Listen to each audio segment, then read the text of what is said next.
Good morning, good afternoon, good evening, wherever you're joining us from. I am happy that you're here. Today is Saturday, October 28, 2023. And our topic for today is transitions, Unbound, navigating career, geographical, and cultural shifts. It promises to be an interesting discussion today, and I want you to buckle up, and get ready for the awesome ride. So we are PRI, we're a faith-based, non-denominational organization committed to helping parents fulfill their God-given role of raising well-rounded children. Our vision is to enable thriving families with excellent parent-child communication in a conducive environment where a child's potentials are maximized.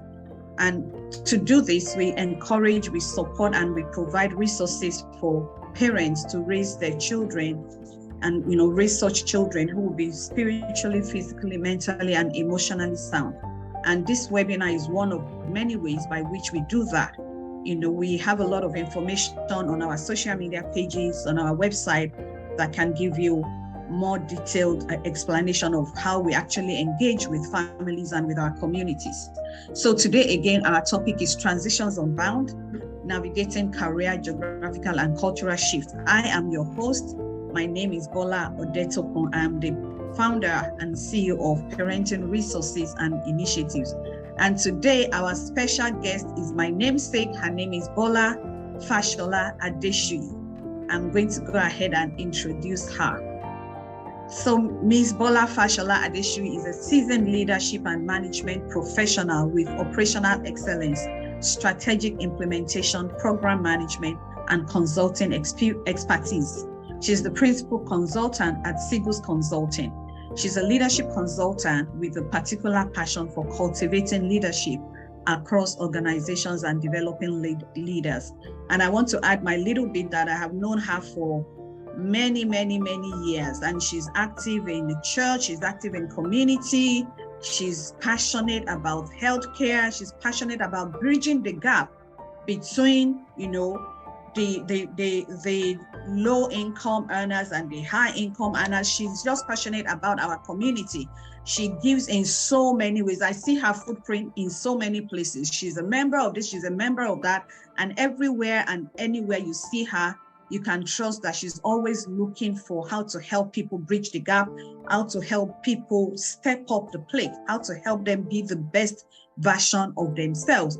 So this morning, I want to let you know that you're in for a good time. Again, buckle your seats, grab your cup of coffee or tea or whatever, and come along, because this is going to be well packed. This is going to be fully packed. We don't have any moment to waste. So I'm going to turn it over to her so that she can take us along. But just before I do that, feel free to engage with her in the chat room. Feel free to raise your hand and ask any questions. She's going to, interact with us like we normally do. And we expect questions, and we're ready to take your questions. Nothing is too small, nothing is stupid, nothing is foolish. We are all here to rub minds and learn from one another so that we can be, again, the better version of ourselves, or the best version of ourselves. So again, please welcome with me, Ms. Bola Fashola Adeshui. Over to you. Thank you so much for that introduction. I am a firm believer that wherever we are meant to make a difference. So that's why we're here. And we don't exist just for ourselves, but we really need to be making a difference. I'm going to share my slides so that we can get going. So we're here today to talk about transitions. And sometimes those transitions are geographical. Sometimes they're career transitions where you're transitioning from one career to another in a different industry. So we're going to walk through them because we know that change is inevitable. Change happens for different reasons.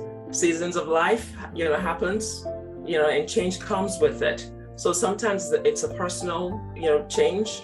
It's a professional change sometimes. It happens. Sometimes you have cause to change and engage in a different industry. Sometimes you have cause to move to a different geographical location. change happens. Some transitions are orchestrated by God. If God is leading you to do something different, then of course, you're simply listening to what God is telling you to do and you do it. Relatively easy, you just follow the path. But when those changes are due to circumstances that we find ourselves in, then we really need to map out what we need to do. Whatever form that transition comes that you're faced with, we have to manage transitions with intentionality. We can't just jump in and start the process. It must be managed with intentionality. Don't just jump into a transition, plan the transition. You must be intentional about how you go about your transition. So we're going to begin today with career transitions. When you're faced with a career transition, the first thing you need to do is develop a plan. And that plan should begin with an honest assessment, self-awareness, taking an honest look at yourself and your status and your experiences. Evaluate the transition. What's the reason for this transition? Examine the reason. Why am I looking at a career transition if it's by choice? If you're forced to make the transition, what happened? What caused it to happen? And what have you learned from whatever it is that led to that change? You must be honest so that you can learn lessons from whatever transpired and led to the change. If it's a choice, are you seeking growth? Are you looking for self-discovery? Are you adapting to a life change, new opportunities? The reason for that transition is important because it's going to guide your decisions. It's going to guide the actions that you take because that's your purpose. It's going to guide what you do as you go along in that transition. So before you begin, you need to look at all those things. And also, what's this transition going to cost me? Financially, what's the cost? What's it going to cost me otherwise? What impact will it have on your family, your relationships? You need to assess every cost before you start. And then what are the potential benefits? What do I project as the potential benefits of this career move? Is it going to be worth it to me? Are the benefits greater than the projected benefits greater than the cost? You need to know all these things before you jump into a career change. And too often you see people take a dive into it without making the assessment. And this is a faith-based organization. The Bible tells us in Luke 14:28 that if you seek to build a tower, you must first sit down and count the cost to make sure you have enough. So you need to balance it. You need to weigh.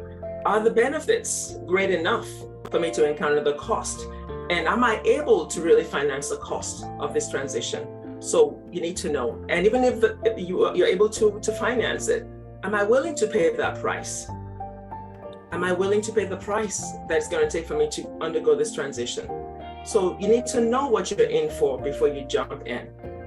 And then also, what's the mode of the transition? Am I going to keep working in this current job if you're working while I seek the knowledge that I need to make the transition? Am I going to quit work and learn full time if you're going to have to, take some courses for the transition, for this career transition? You need to map all that out. And then how much time do I have to make this transition? Set out with a plan. Map out a plan before you jump into a transition. It's essential so that you know what you're in for and you don't get halfway and then quit because it's not going to work out. You need to be informed so that you can make informed choices and set realistic expectations. It's essential that you do that. Once you do that, take a look at the skills you already have.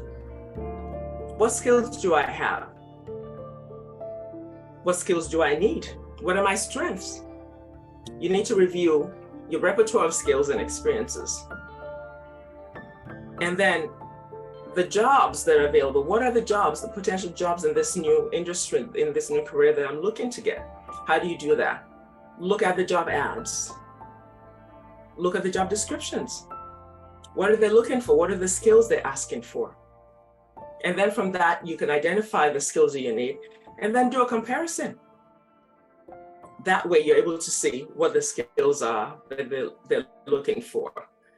And when you do that, you'll be able to identify the gaps between the skills you currently have and the skills that you're asking for.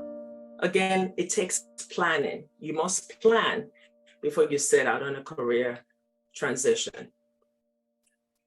Which skills are they asking for that I may have, that I have that are translatable? Because sometimes terminology may differ, but you may have those skills with a different terminology, right? So they may call it something different, and you may have it termed something else, but is it really the same skills? You need to identify those skills and see what you can translate from what you currently have to what they're asking for. So reflect on your abilities and see how you can use them beyond the job you currently do. Do you have problem-solving skills? Do you have leadership skills? So take a look at that and seek help, seek input from other people. It's important that you seek a mentor, somebody who is well-versed in the industry that you're looking to get into, who can advise you, who can guide you along the way. And of course, you recognize the fact that you're going to need training to get the skills that you need for the new industry. So of course, again, I want to iterate this, bridging the skills gap. The first thing is, of course, to acquire the skills that you need. And once you acquire those skills, then demonstrate the ability in the new industry that you have. And I was intentional in listing, what comes first and what comes second. Because unfortunately, many people are seeking shortcuts. And so they misrepresent their skills and experience. And so somehow they're able to take certification exams. They cram and pass the exams and they get a job. And so what happens? After a short while, they fail woefully on the job. And then they get blacklisted. We've seen it happen. Ms. Adeto she can attest to that. We've seen cases where that happens too often. And so they're blacklisted in the industry. And where does that leave you? So don't seek shortcuts when you're transitioning to a new industry. Do it the right way. Do it the right way. Do it the right way. So when you're making the transition, of course, you want to tailor your resume to the industry and the specific job you're applying to. Look for the keywords in the job description for the job you're applying, and make sure that those keywords are in your resume. Ensure that the keywords in the job description are addressed in your resume. If there are gaps in your resume, where there's nothing, there's no job at that time, address those gaps. Don't leave them. Address the gaps. Perhaps you took time off for professional development. Perhaps you took time off to travel. Do not leave gaps in your resume. Address the gaps in your resume and seek assistance with your resume. There are many organizations that help. I won't mention her name, but someone in PRI helps. She provides assistance with resume preparation. You already know who I'm talking about, even though I didn't mention her name. So seek assistance with resume preparation. And of course, leverage the various job platforms when you're seeking a job. And there are agencies also that are non-traditional job placement agencies. I have some resources that I've made available to PRI. So if you're interested, just leave your information with PRI and they will get the information to you. But non-traditional job placement agencies that provide support on the job, even on the job training. So everything is now the routine. So if you're making a career transition, depending on the industry you're going into, there are agencies that actually assist with that. So there are many resources that you can actually tap into. Again, the challenge often when you're making a transition is, how do I get a job when I don't have experience in this area? I don't have experience. There's nothing I have to show my experience in this area. There are avenues that people often don't take advantage of.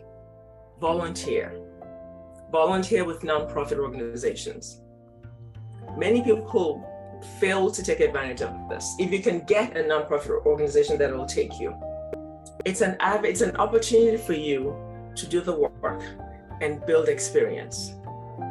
If a nonprofit organization will allow you to do this, if they'll take you, because many times they're bombarded with applications for people who want to do this. You can do the work for nonprofit organizations, and it's something you can put on your resume. The longer you are with the organization, the more you can show. It shows it's like a job, and you can say, this is what I did for this long. So you do the job, and the difference is you have grace, because they'll work with you. They'll allow you to to get it right, as opposed to getting fired if you have a job where you've applied as an expert in that area. You'll get fired if you don't do the job right, or you likely will get hired. So you have grace when you work for a nonprofit organization, and they know that you're learning the job.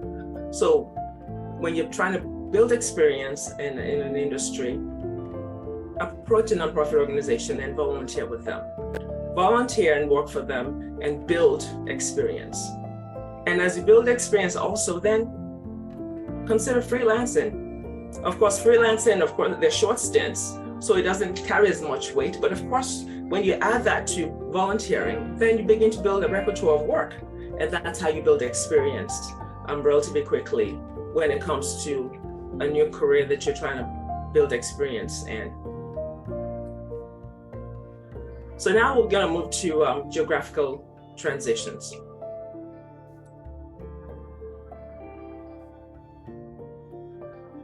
Once again, you start with examining the reason for the transition. Why am I transitioning? Why am I looking to relocate? Again, of course, if you're led by God, simply follow the instructions that God has given you. If it's a job transfer, well, the company will take care of the transfer. It's still the same job, you're just being transferred to a different location. And of course, you do that prayerfully. If it's by choice, is it a life decision to relocate on your own at your expense? Is it what's known as the jackpot syndrome? Some of you know what that is. Again, you need to calculate the cost. What's it going to cost? What are the financial implications? Where are the potential locations? What are the costs beyond the financial? Are you able to pay for it? Do your research. What's your source of information? Because quite often people will tell you, oh, just do this. We heard stories in the news not too long ago with the, people relocating to the UK. The agencies will tell them, you pay this cost and we'll have accommodation and all that for you. They got there and it was not as they expected. So be mindful of your source of information. Make sure that you have reliable sources of information. What's the way of life there? Can I adapt to the way of life? Those are all the things that you must consider when you're looking to relocate. Concerning the place of destination, and ensure that you can adapt to the way of life there. And of course, the cost and the benefits must be carefully weighed. Support system is essential. Once you make the decision to proceed, you must begin to have to build a support system. You cannot stand alone. An effective network system is, you must consider that for both geographical and career transitions. They're a source for support, advice, and fellowship. So there's some obvious avenues for you. Your religious community, country organizations, your alumni associations, or you're a member of a sorority, look for the local chapter. Fraternities, right, is where's the consulate, from where you hail, or the embassy. What platform organizations that work with their platforms, stick them out. So there's some natural places you can go to tap into as an avenue for support and network. And of course, your professional associations when it comes to your career. And the professional contacts you currently have are a good resource. Ask them to introduce you to their contacts, if there's specific ones that you'd like to meet in your local area. Of course, we all know about LinkedIn and other professional communities. You need to join them and be active on them. Different platforms and organizations are not natural sources for you to gain contacts. Again, a mentor. Your mentor is there to guide you, but your mentor can also open doors for you. attend industry events and conferences. There are usually local meetups and association meetings that you should tap into. So every resource you should consider. Consider every resource that's available to you. Now, we've talked very briefly about, career and geographical transitions. I consider those things basic things the basic steps you should follow when you're making a transition. Nothing complicated. We talked about the importance of seeking a mentor. We talked about establishing a support network. But we need to talk about the critical success factors for whether it's career transition, geographical transition, and even beyond that. Because wherever you are, whether in the same career, same geographic location, a different geographical location, these are the factors that transcend all of those things. I will ask you to do one thing. And please do so in the chat. If someone will please help me with what's put in the chat. I'm asking everyone to answer this question and put it in the chat. One thing I can say about Americans in general, regardless of their race, gender, or age, is that they are please fill in the blank and put it in the chat. One thing I can say about Americans in general, regardless of their race, gender, or age, is that they are very blank. And I'm asking you to please fill in that blank for me in the chat. We'll just take a minute to do that.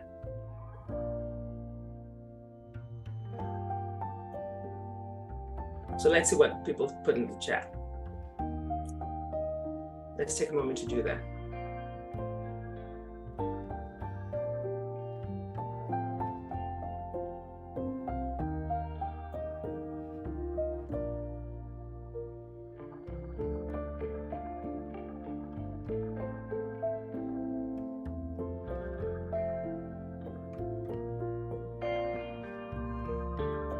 I'm going to read out what I'm saying in the chat. I see individualistic, independent, patriotic, determined.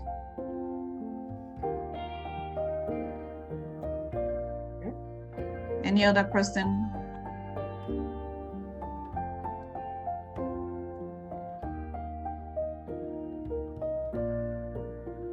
I guess that's all people want to type. Any other comments? Okay, someone says hardworking. Yeah, parochial. Oh, somebody said parochial. Smart. Smart. Individualistic. And someone said I agree with individualistic. Okay.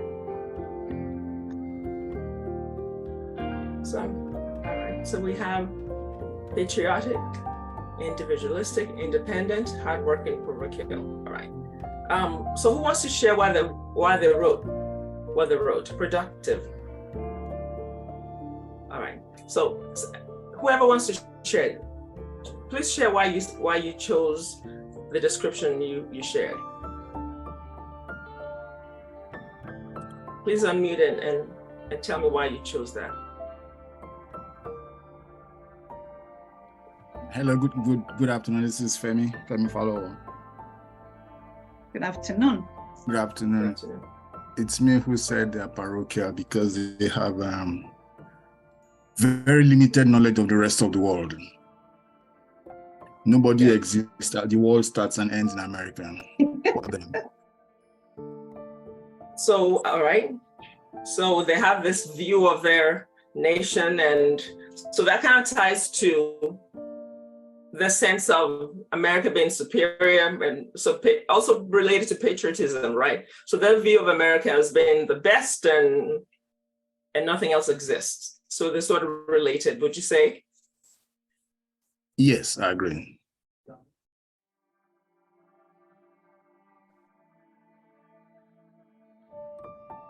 Okay. Anyone else?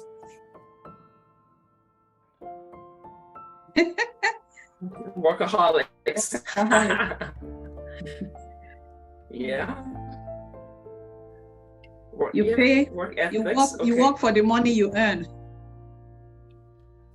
No free lunch, right? Yeah, okay. So you will see that the different comments, that they're related in a way, right?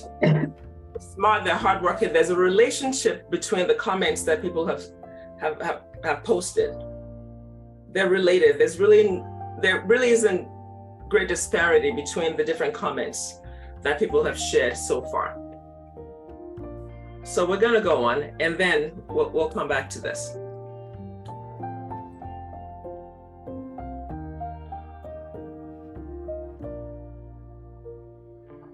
So I have a question. It's not a trick question.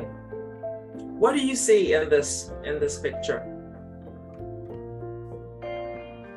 Somebody say, tell me what you see. It's not a trick question. It's simple. What do you see? Anybody, just tell me what you see. Okay, is that iglesia or something? Okay. Ice. Somebody said ice. Okay. It's ice. Yeah. Anybody disagree? It's ice. A bowl of ice. Ice glacier. Yeah. It's ice. Ice. An iceberg, right? It's ice. It's not a trick question. It's ice. So what we see is a piece of ice on top. An iceberg, right? Many times you see, it's pointed at the top. That's what we used to see. But it's an iceberg that we see at the top of the water. It's what we see. What you don't see is what's beneath the iceberg. This is what you don't see. What you see at the top is the iceberg. But what lies beneath the iceberg is this big mass below it. It's not readily seen, but it's what shapes what you see at the top.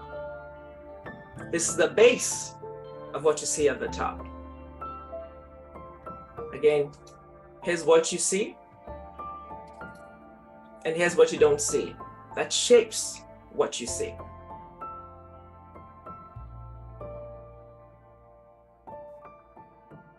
And here's the whole picture.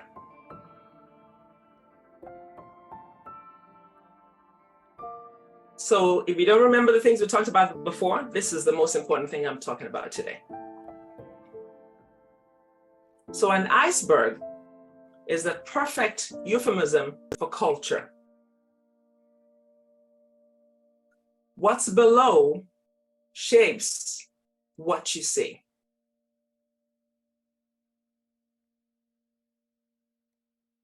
So beneath the iceberg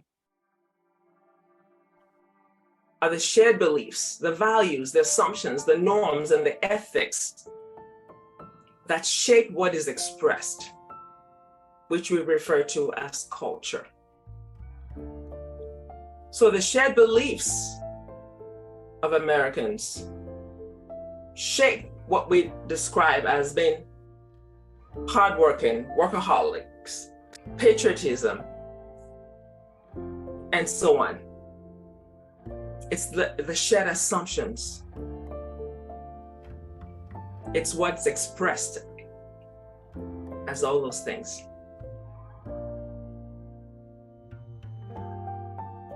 The expression of a shared pattern of beliefs based on the group's values and assumptions and ethics that's accumulated over time. It's not readily seen. It's deeply ingrained in any group. So it's collective programming. So when you say Americans are, it's collective programming that shapes how they think, how they behave. And it's assumption, it's taken for granted. And this is just how we do what we do. That's where they're very patriotic. That's why they see themselves as the best, better than anybody else. And you might say they're arrogant because they believe, they have that conviction, we're the best, no one's better than us.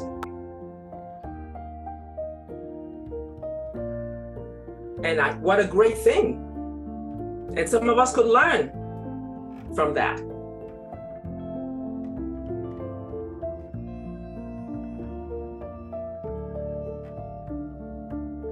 over the years. And many times they can't even articulate why they are the way they are. It just is, because it's accumulated over time. It's just the way they do what they do. It just is. It's the norm. It's the norm. And so you have culture in every society, you have culture in every group, you have culture in your organizations where you work.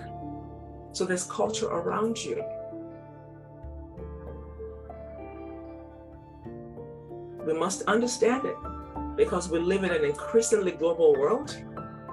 And if you don't have knowledge of culture, you're at a disadvantage because you're going to work somewhere. You're going to work with people from different cultures. You're going to work in an organization that has a culture, the way they do things in that organization. You must understand culture. That's why I say, if you didn't hear anything else, this is the most important thing I'm going to talk about today. So it begins with what? Awareness of your own culture. How do we do things where I'm from? What are our cultural proclivities? What are the things I need to know about my culture? What are the things, consciousness of it? Because it's how we do things we do. It's an assumption. You must be aware. Self-awareness is essential. The way we do things, how are they different from the way they do things? You must understand the culture of the organization you work in. You must invest the time and effort to understand the culture of that organization. Invest the time and effort to understand other cultures around you, the people you work with. Don't dismiss it. Do not assume superiority, and do not assume inferiority either, that your culture is superior or inferior to others. Because when you understand the culture of the organization or the country you've relocated to, then you can make informed decisions, because you must be adaptable. You must be adaptable. If you don't adapt, again, you set yourself up for failure. You must be adaptable to other cultures. It does not mean that you denigrate your culture, but you must be adaptable. You recall in 1 Corinthians 19, Paul talks in 19 to 23, Paul talks about being all things to all people, but it was not at the expense of his belief, right? He adapted to be able to relate to them, but it didn't mean that he gave up his belief, but to be able to relate to them, to be able to share the gospel with them. But he was adaptable. That's why he succeeded. We must learn to be adaptable without losing the essence of our own culture. But we must learn to be adaptable. Essential skills in the globalized world that we live in. We must learn how to adapt according to our environment. So when you're in an organization, you must know the culture. You must know that this is how we do things around here. That's what you're going to hear. They may not use the word culture, but that's what they're talking about. This is how we do things here. So you need to learn how they do things around there. And don't get there and start making changes immediately. Understand the how. And then over time, if you know better ways, then gradually you begin to try different things. Have you thought about this? Or don't jump in there and start trying to make changes immediately. Understand the culture, be accepted first. So that's essential. You must invest the time. In every culture, in every nation, 6 dimensions of culture have been identified. They've been classified as either you're an individualistic nation or you're a collectivist nation. There are nations that avoid uncertainty, while other nations are tolerant of ambiguity. Some have a high distance from power. Some are very close to power. Some have a high motivation to achieve success, and some are more consensus oriented. Some have an orientation, where they look towards long term, and some are focused on short term. And while some are very indulgent, and some have high restraint. So 6 classifications when it comes to national cultures. So I decided to do a comparison of 2 nations, and I chose the United States and Nigeria. All right, so the United States has a low power distance, low distance to power, relatively low. Nigeria has a very high power distance. So the US has a score of 40, Nigeria has a score of 80. So in terms of the United States, hierarchy is just for primarily for administrative purposes only, right? Just for administrative purposes, whereas in Nigeria, hierarchy is very important. Rank and status essential. We like the distance, the guy at the top and the person. So rank and status, very important. Great significance is attached to. That's the difference. If you're working in an organization in the United States, employee-employee relationship is more consultative, whereas in Nigeria, the employee is more deferent to the employer. Typically, it doesn't mean absolutely everyone is that way, but that's the general way things are handled. Power is decentralized in the US, whereas more centralized in Nigeria. And things evolve because scores change over time, right? So those are the differences. The approach is different. So when you understand the approach in each country, then you know how to approach things in the organization where you work. So if you are a Nigerian who comes from a traditional place where there's deference, right? And you now transition to the United States, right? And used to being deferent to your bosses, you can't continue to do that. You need to make adjustments, right? Because they expect you to be consultative. If you're docile and you sit there and you don't take initiative, they're going to think perhaps you're not as capable as they expect you to be, right? So that's the importance of understanding the culture. If you don't have that awareness, you're going to keep doing the same thing you were doing when you were in your home country. Being docile, waiting to be told what to do, not making the move until your boss tells you. But if you transition to the United States and you're behaving the same way, guess what? It's going to work against you. And on the other hand, some of the United States, who's used to being consultative, goes eyeball to the boss and says, hey, what's up? And this and that. They're going to look at you like, don't you know your place, right? So when you understand the culture, you know exactly how to adapt and how to ease into it, and you know what adjustments to make. So that's why it's important for us to understand the culture of the place and the environment where we're transitioning to, and both organizationally and nationally. Another example, being individualistic and being collectivist. Several of you said that in Americans are individualistic. Yes, the score is 60.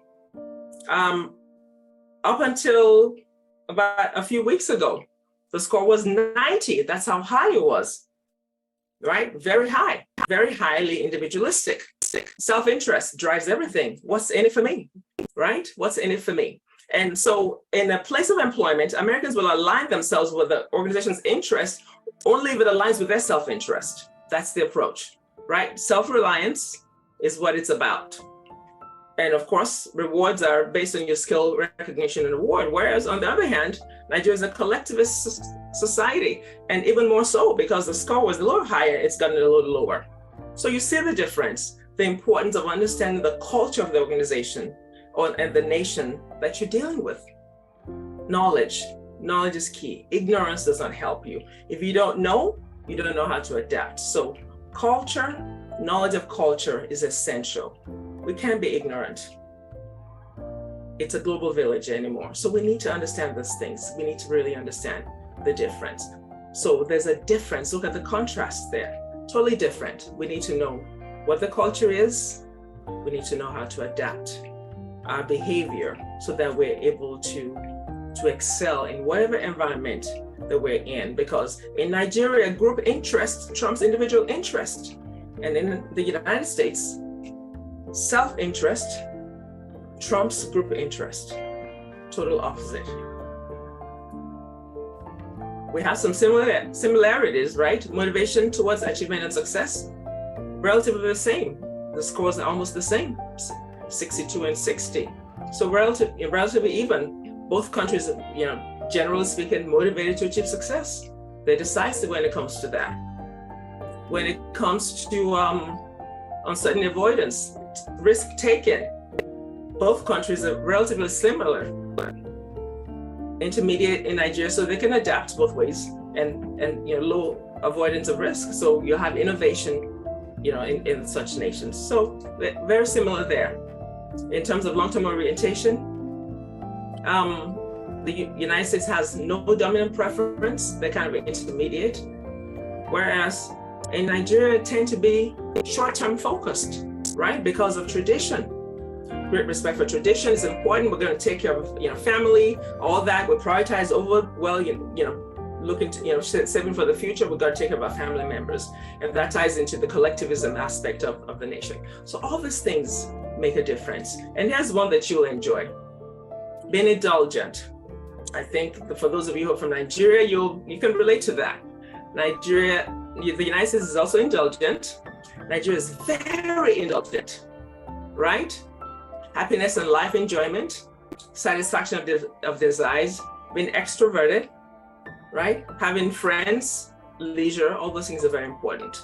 So these are the things that you look at, and when you understand how this plays out, then you can better adapt. So I just mapped it out so you could see visually the difference. You can see the areas where there's vast difference and the areas where you have some similarities. So when you understand the culture of the environment and the nation, you can better adapt and you're more likely to succeed in that environment. So that's why I said this is the most important information I can share with you today. The others, yes, they're important. You need to map, you need to plan, you need to understand the reasons and take essential steps.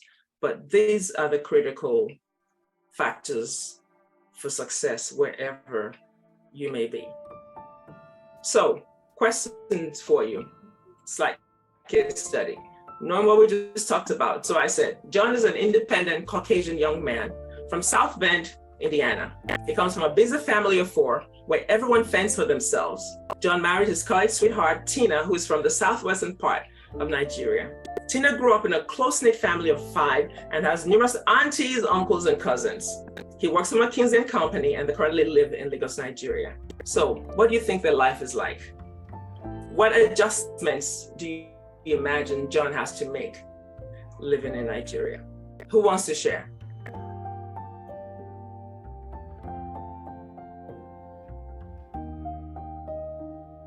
After all that we've talked about, who wants to share? I'll share. Or should I call names? I can share if no one is ready yet. I'm sure people are still thinking about it. So the first thing that came to my mind is,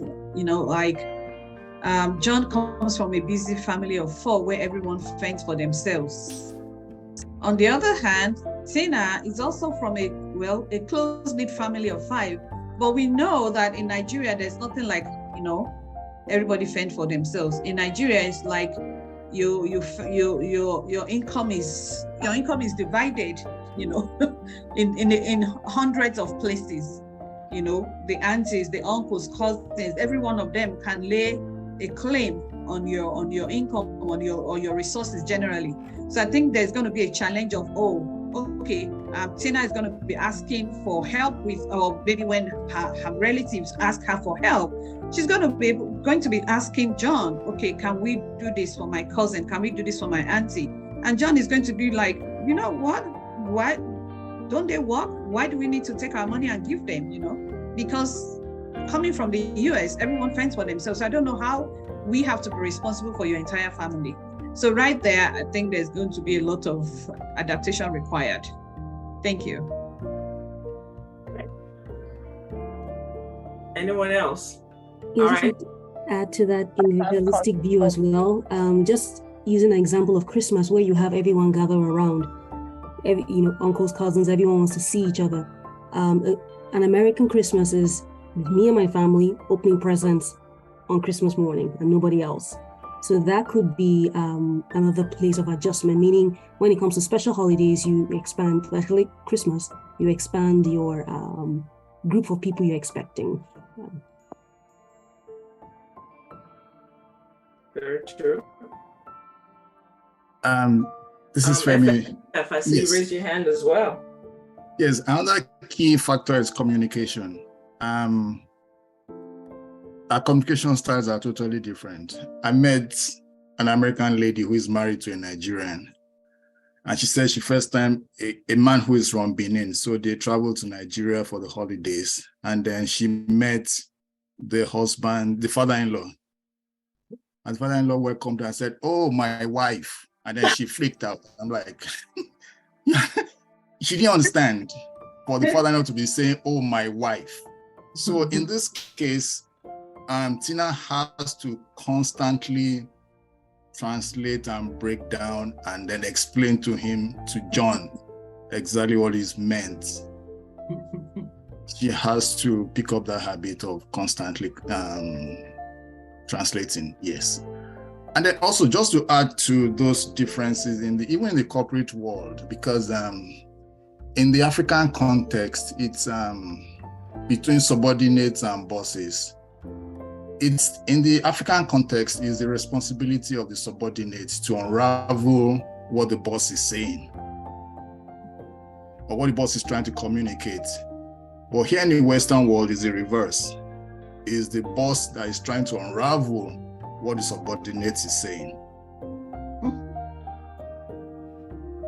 I don't know if we understand that. Because when even in the families, because back home growing up, it was up to us as kids to try and understand what your parent is telling you. But here is the reverse. The parents, up to us parents to try and understand what the child is saying. Especially with Gen Z. Exactly.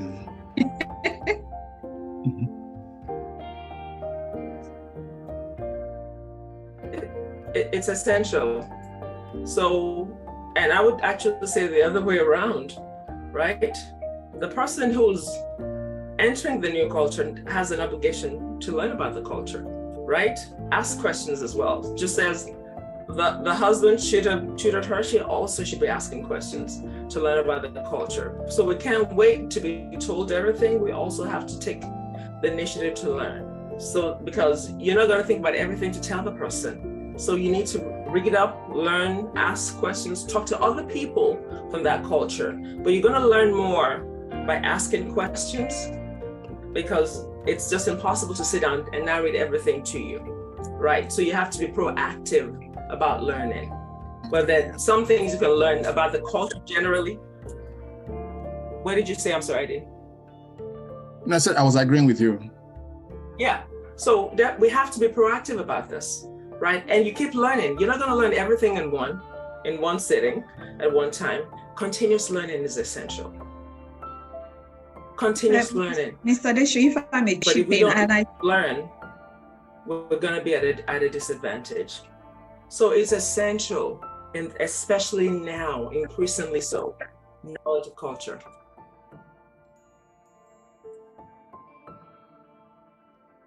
Go ahead.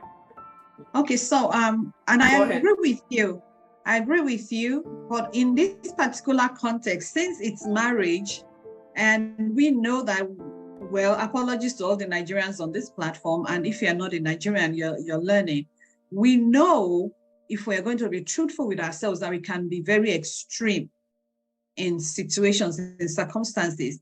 So I will say that yes, it's ideally, if you are the one going into a new relationship or into a new culture, a new environment, the onus is on you to learn. But we know that this is a home, this is a marriage. You really want to have a successful marriage. I would say Tina needs to, prepare his mind ahead of time before John becomes, disillusioned. For instance, one of my children, I won't say which one, gave me a mug that says, "I'm not yelling, I'm Nigerian." In fact, I forgot. I wanted to bring the mug and show it. It says, "I'm not yelling, I'm Nigerian." For instance, that's how we talk. That's how we talk. So, things like that, ideally in an ideal situation, yes, the onus is on the person going to the other culture to learn. But if this is a marriage situation, you better start preparing that person's mind before they start meeting your crazy uncles and crazy aunties and crazy cousins, because we know they're not crazy. They're just okay. I'm saying that on a lighter mode, because one, even amongst ourselves, we know how things can get very complicated. So if you're talking career, yes, the ideal situation is, but when you're talking marriage, I would say the person who has the most extreme kind of situation should start to prepare the other person's mind for what to expect, so that there's no culture shock that can easily make the person think, okay, what did I get myself into? Thank you. No, it's not a one-way thing. It's not one way. It's not one way at all. It's not. It's one way. I say it's both ways, right?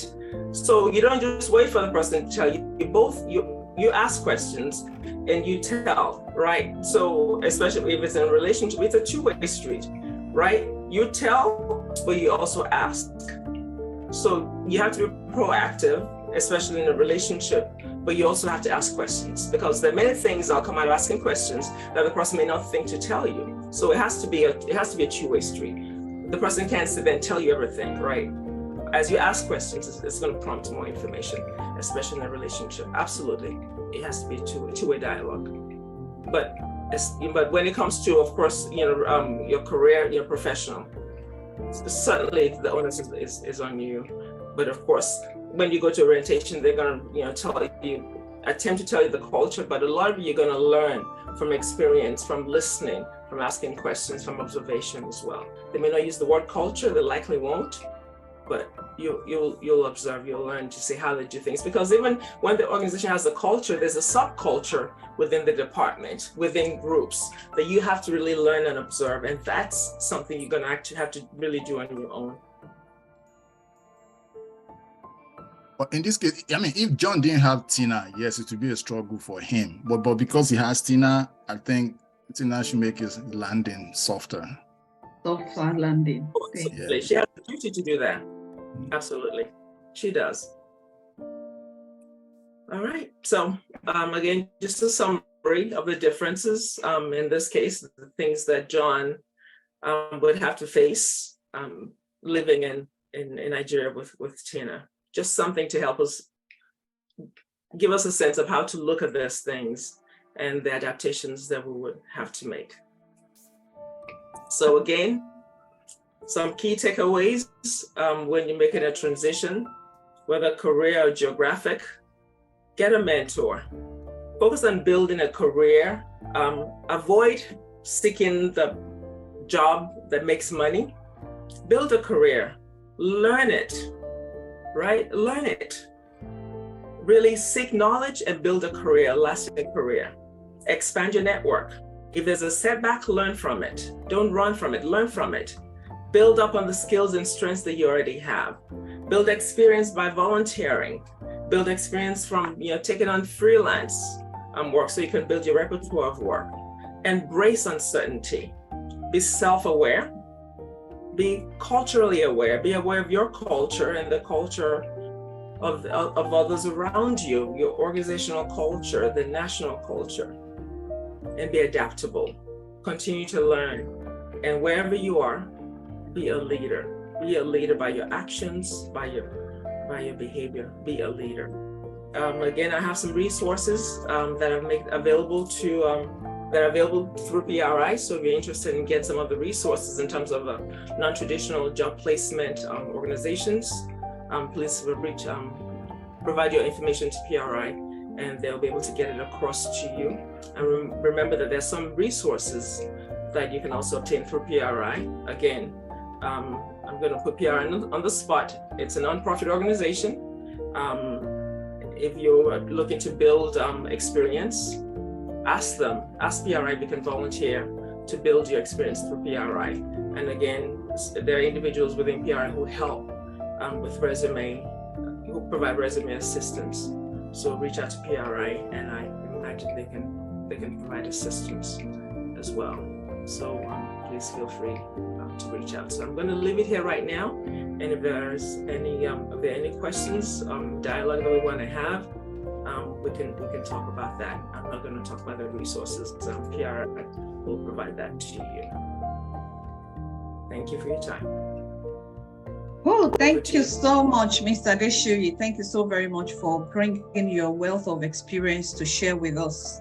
And yes, there's quite a lot packed into that. So if you would like to get your hands on the presentation, please share your email address and we'll get that across to you. So the floor is open. If you have questions, if you have comments, if you have contributions, if you disagree about something, please feel free, raise your hand or just unmute yourself and speak up. Thank you. I have a few, but I'll let our guest go first. All right, the floor is open.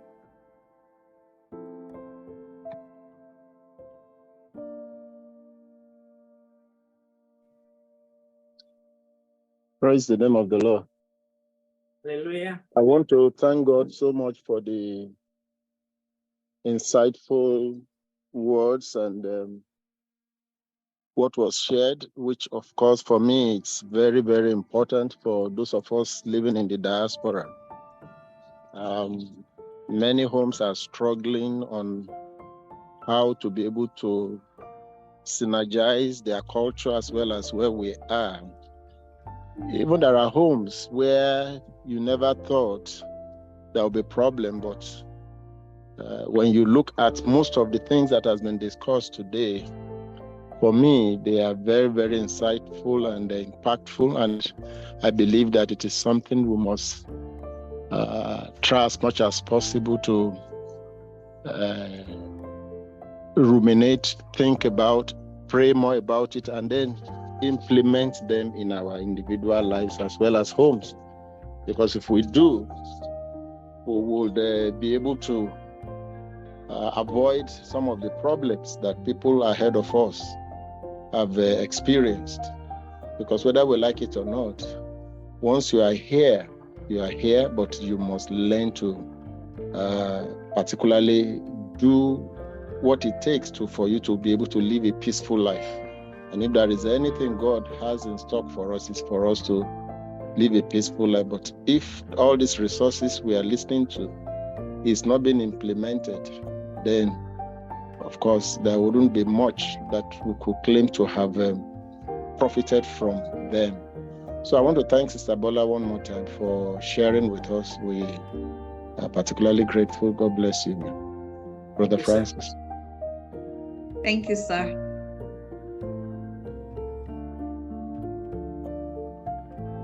Yes, it's important to go back and reflect on these things and see where you need to bridge the gap for yourself and then seek help as needed. It's absolutely very important. Thank you, sir. Next, who has a question or comment? Okay, I have a question. I go because I raised my hand.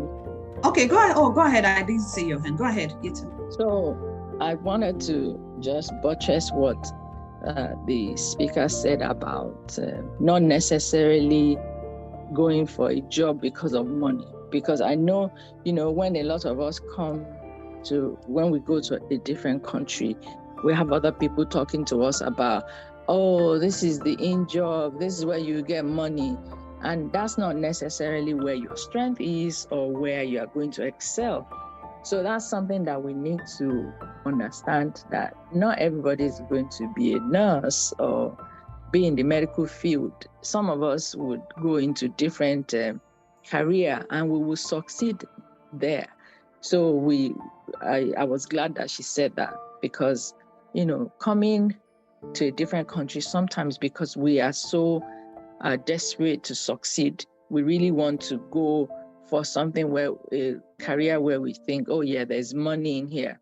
Not counting all of the costs involved with getting into that career, or is it even something that we want to do? So I just wanted to buttress what she said. Thank you so very much. That's absolutely true. Just because everybody is heading towards one particular career doesn't mean that that is what is best for you. Actually, someone had said to me when I first got here that the people that you spend the first year or even the first 6 months with, especially when you come into a new country, and the same thing goes for an organization, the people that you spend your first 6 months or 1 year with have a very they have a very huge impact on you and may really define how you end up eventually, because they say, oh, this is not what people do here. This is not what people do there. This, and you have to be careful. While you are appreciative that you have them, in your life, but you also want to expand your reach. You want to reach out for help, get different opinions and all of that, and then sit down and analyze the information you have received and see how, that would help you, or which of it should, you really, resonate with you, so that you are not just going here because, every Nigerian that comes into the US, this is what they do, this is the path they follow. That may not necessarily be your path. So thank you, Yetunde, for highlighting that. And that's why I emphasize the importance of planning even before you set out. Because when you plan and you know your purpose, you know what it is you're called to, and you have that documented. That's why I say when you know your purpose and document it, it's going to be a guide for every decision and action you take. So, and when that's done, you wouldn't be so easily swayed by what other people are saying to you. So that plan is essential. It's an essential way to start even before you set out. And I'm going to share a very personal example. When I came to the US, before I came here, I was lecturing and in research, and I already made up my mind that was the area that I wanted to go, lecturing or research, agriculture, animal science, or computer, information systems, because I was doing both in Nigeria. And when I came here, I told myself, I'm not flipping burgers. Now, it's easy to say I'm not doing that, but sometimes when you are pressed and you have little children and you have to feed them, you may have to take anything that's open to you. And that's absolutely right. That's absolutely okay. But you have to, when you're going there, you have to tell yourself, this is not my end goal.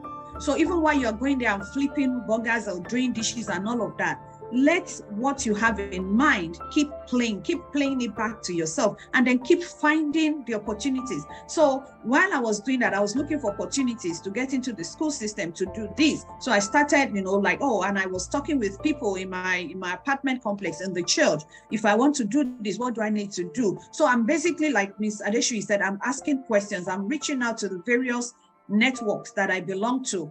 And I started to put together, based on the mindset that I had coming in, that I'm going into lecturing or teaching or, research. And I started doing that. And for 7 years, I was in the school system, and I was going from one part of the school system to the other, and also taking classes along that line. Over time, I swayed and went back to my IT, because I was doing this and doing that. And then it was becoming clearer to me which one of them I should pursue. So, but, having made that plan and have that mindset, like Mr. Adeshui said, that make the plans before you come in. And of course, when you come in, you may have to shift or, adjust, or just take anything for the first year or two, but don't just go blindly in any particular area. Make sure you sit down and count your costs, and always realign yourself back. People will offer you advice. People will throw suggestions at you. But you go back and look at what did I write down? What did I plan to do? What was my original plan? And where do I need to make adjustments?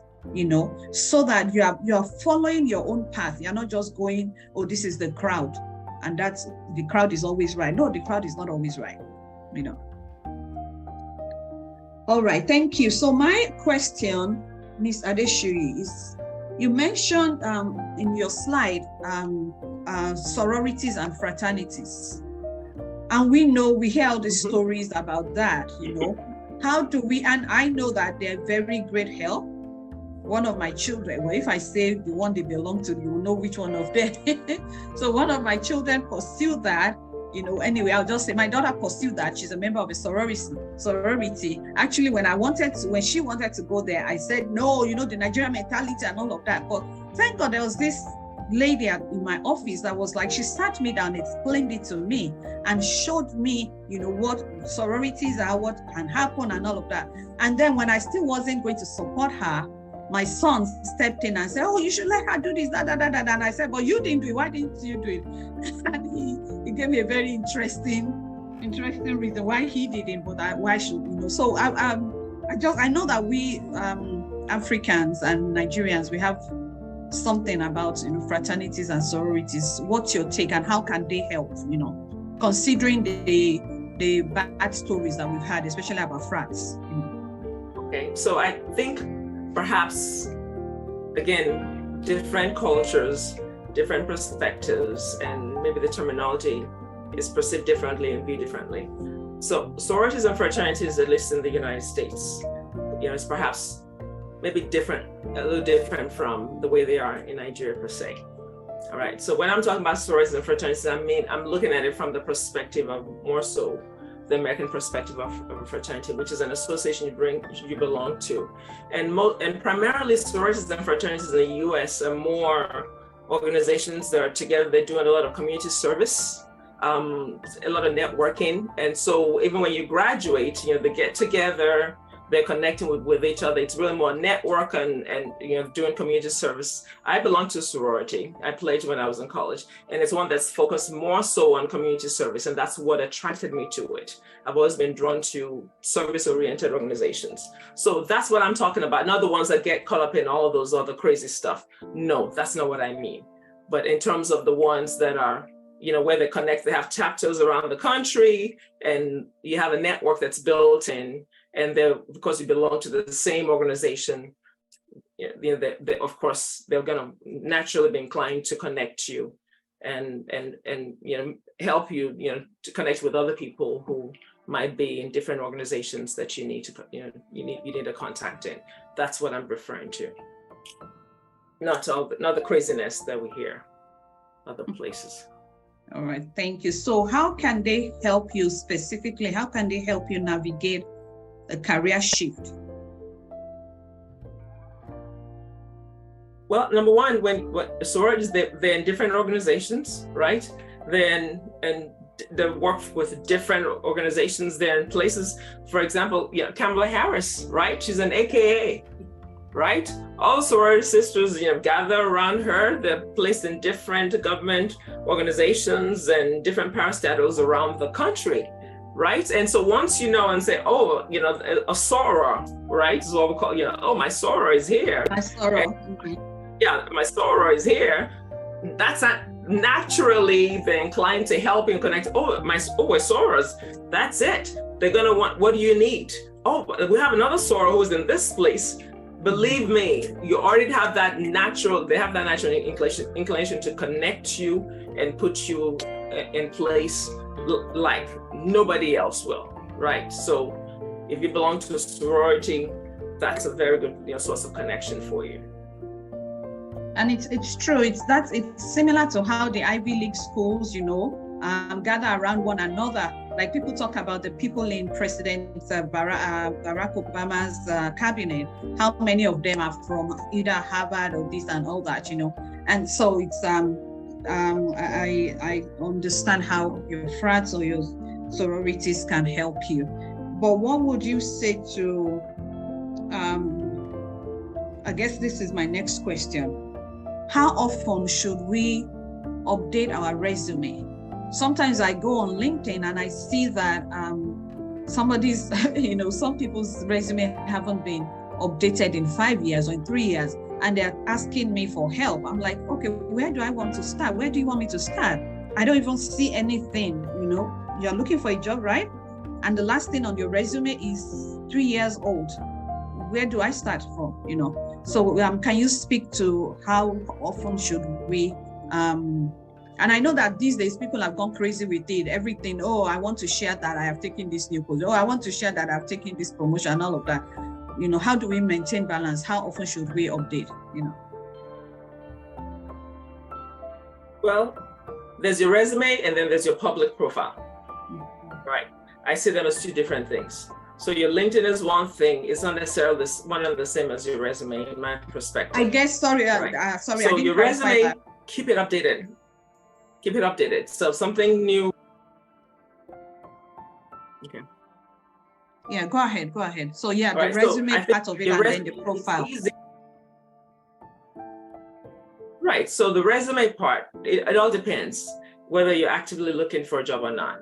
Even if you're not actively looking for a job, it's advisable for you to keep your resume updated. So as changes happen, you acquire a new skill or something, even if it's not formatted, note it on your resume so that you don't forget. Because when that time comes 3 years later, you're now trying to keep it updated. It's hard to remember every little thing. Everything. So get in the habit of adding that information to your resume, whether you formatted it at that time or not. So keep it updated, but just put it there. Have a place where your resume you keep updated. Put the information in there so that it's there at all times. So you have the information. So when you need it, it's just a matter of formatting. And if you have the wherewithal to do it, keep it formatted. That's fine. Your public profile, it's up to you because there are different reasons why people may update their profile or not. The different circumstances. If you want, you can update your profile if you want. Sometimes depending on the job and the circumstances of business, people have different reasons why they may not. But if you want to, then keep it updated as well. But if you do nothing, keep your resume updated so that anytime you're looking for a job, you have an updated resume that you can provide to a recruiter at any time. You're ready to go, whether you update your public profile or not. That's up to you for whatever reason you choose not to update your profile, but your resume should be kept updated at all times, in my opinion. So if you're actively job hunting, are you saying that you can leave your public profile not updated? No, if you're actively job hunting, you definitely need to make sure your profile is updated. Absolutely. Thank you. Okay, I'll let somebody else ask. I still have one more question. Anybody else? I don't want to take over this conversation. It's not me and her. Anybody else has a question?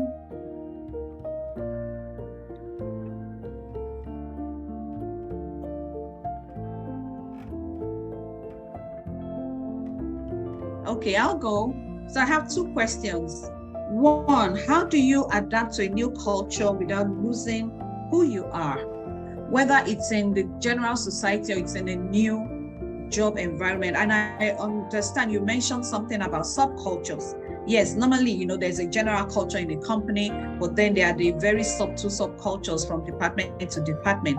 How do you navigate those things? That's number one. Number 2, oh, now I just lost my train of thought. Okay, I'll let you take that and get my number 2 ready. Please go ahead. Your adaptation is about how to relate to them and how to respond to different situations, how to respond in the environment. For example, in Thailand, right? They consider it rude for them to see the sole of your feet, right? So when you're in Thailand, in a public place, you don't want to cross your feet so that they don't see the soles of your feet. So you want to keep your feet on the ground. So that you're not losing your culture. You're just making the adaptation to ensure that you're not offending them, right? So that your behavior is compliant in a manner that it's not against your norms, but it does not offend them. So it's just the knowledge that you apply, you adapt your behavior in such a way that it does not go against their behavior, right? Now, in terms of we talked about employer-employee relationship. Talked about in the US, the consultative approach, right? As opposed to a more deferent approach. So when you know that, all right, I'm going to be consultative. I'm going to take a consultative approach.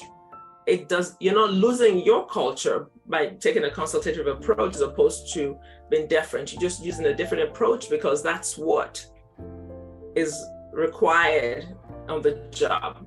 You're not giving up your culture because when you're in your own cultural environment, you're still going to behave in a manner that's consistent with your culture, right? So you're just adapting your approach to the environment you're in at that point, but you don't lose the essence of your culture. Now, you're not going to say because people talk a certain way and they're rude, you're going to start doing that. No, you're not going to do that. You're just adapting your approach where appropriate. So the things that are actually absolutely against your culture, you're not going to engage in that. So that's why you're adapting. You're not necessarily changing yourself in every way. You're just adapting your approach where suitable. Thank you. So 2 more questions. Well, number 1, how do you close the gap in your resume? Like you said, there are certain things happen. How do we close the gap in our resumes? 2, for those of us from Nigeria, which is the situation with many of us on this platform, or generally speaking, the African countries, we have this culture, this norm of not tooting your own horn.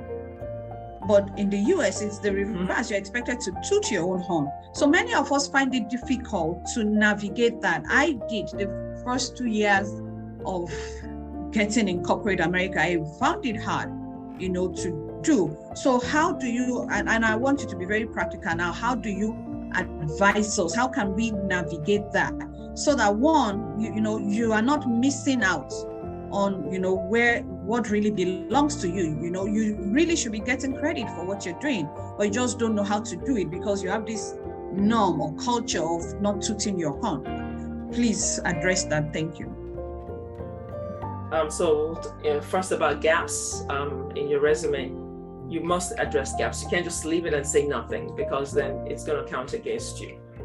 So if there's a gap in your resume, you could address it as you took time off for personal development, you took time off to travel, you took time off to take some courses, you took time off to care for family, you took time off to take care of your family, your children. There are different reasons why there may be a gap, right? Personal development, professional development, address it some kind of way. Whatever it is you did in that time that you were not working, that's not reflecting your resume, you need to address it. But don't say nothing. Do you address it on the resume or do you address it when you are being interviewed? No, well, both really. On your resume, that time, and just say from this year to this year, I was personal in school. Development. Address it on your resume because they may not ask you. So you can assume they're going to ask you in the interview. They may not ask you and they can just pass you over based on that. Unidentified gaps, unexplained gaps. Absolutely, you need to speak to it. Now, when it comes to the issue of tooting your own horn, that's something that a lot of us, struggle with. Again, understanding culture and awareness of it helps you understand why you do the things you do. It's a cultural thing for us, and many of us, those, especially those who were born in Nigeria, struggle with this because it's not innate for us to toot our own horn. That sense of humility. It's a struggle for many, and for those you struggle for 2 years and then you got over it. Well, kudos to you. Many people continually struggle with it. Being able to do that because you just do it as like it's a we thing. Collectivist, coming from a collectivist society. It's innate. It's a group thing, as opposed to the individualistic. Look, I. So where we come from a we society. The way to do it is really writing down the achievements, right? So it takes away the verbal, I did this, I did that, but writing down things that were accomplished, right? It's an out, and it eases you out of the unease of saying I did this, I did that. Writing down, so when you get the habit of things that were accomplished within a certain period, right? And so again, this quarter, things that were achieved, and writing those things down, it helps you get across the things that were achieved, and it eases the discomfort of I did this, I did that. That's the way to do that. Writing down the things that were accomplished, for period, for quarter, this month, and so on. That's when we can address that. Thank you so very much. So, well, that's the last question I have. I don't know if anybody has any more question. If not, we'll start to wrap up this section. Again, very interesting, very informative. Anybody else has a question? So my final, I don't know if this is a question, but I just want you to bring this down to us, for us, to the parenting sphere, the parenting angle of all of this. You know, we have talked about individuals and all of that.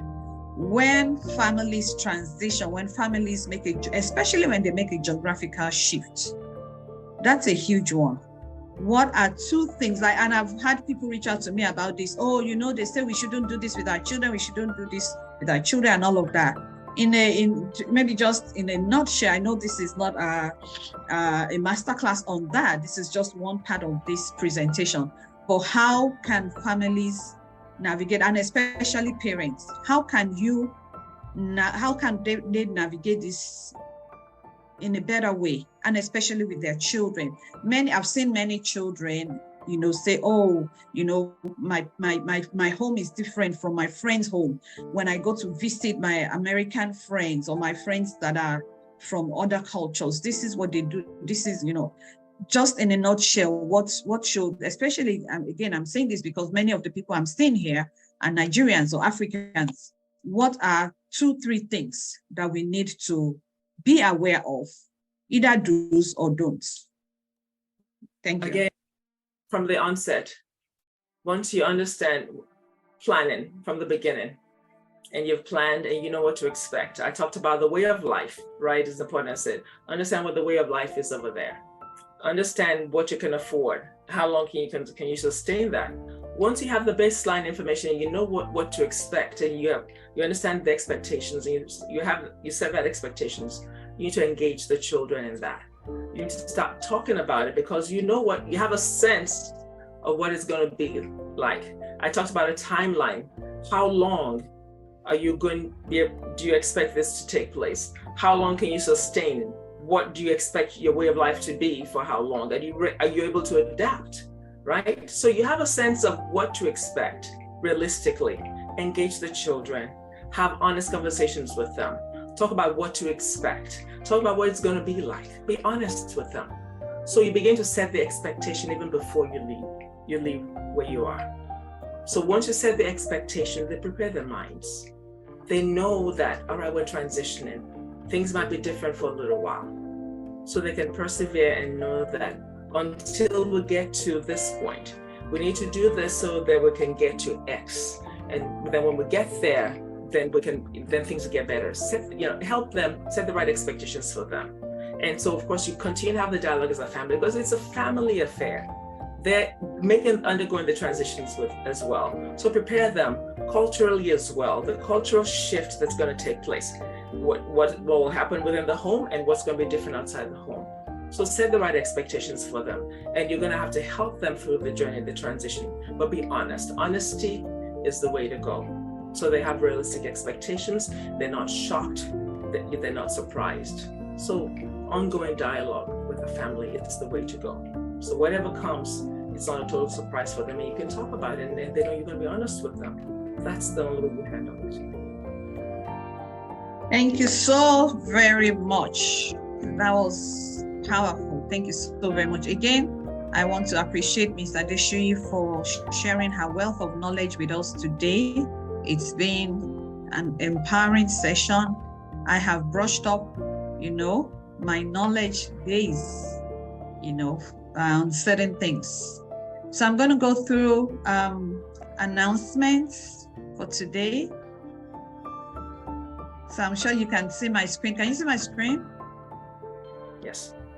So we are expanding and we are constantly needing people. So yes, we need you. You can see that megaphone. We need you. We help people deal with all of these things that we have talked about today.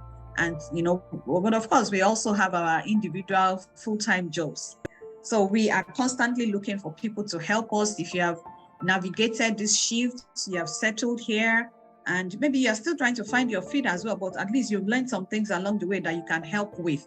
We need you, especially if you belong in any of these roles, or you've worked in these roles, or you're working there.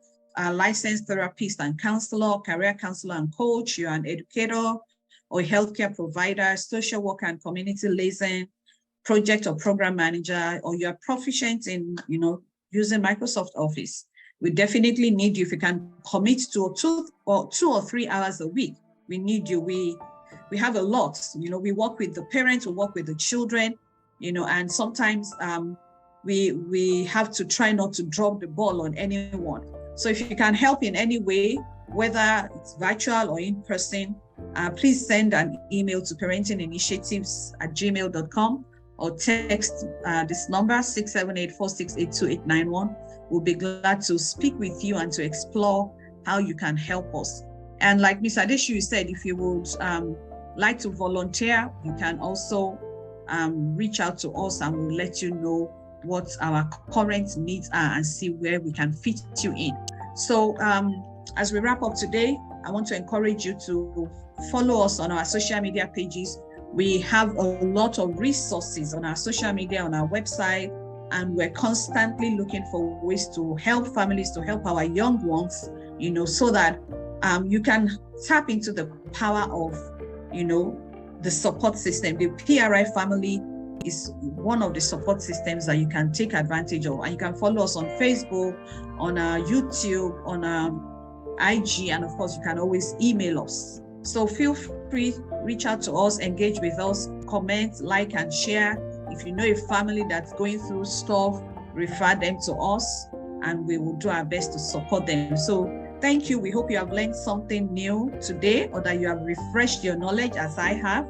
And we look for, we're not going to have a program in November because of the Thanksgiving holidays. We know things get rather busy during that period. So we're not going to have a program in November. We're going to skip to December, but then the December one will be earlier. It won't be the last Saturday. It will probably be the first or second Saturday in December. Keep an eye out for our emails. If you are not on our mailing list and you would like to get on our mailing list, you can put your email address in the chat, or you can just email parentinginitiatives@gmail.com, and we'll be sure to add you to our mailing list. Or just continue to follow us on our social media pages and look out for our December date. Again, thank you for joining us today. We appreciate you for joining us. We know you've found it. I want to make that boast. We know you found it enlightening. So thank you so very much. We look forward to see you in December. Thank you. God bless. Enjoy the rest of your day.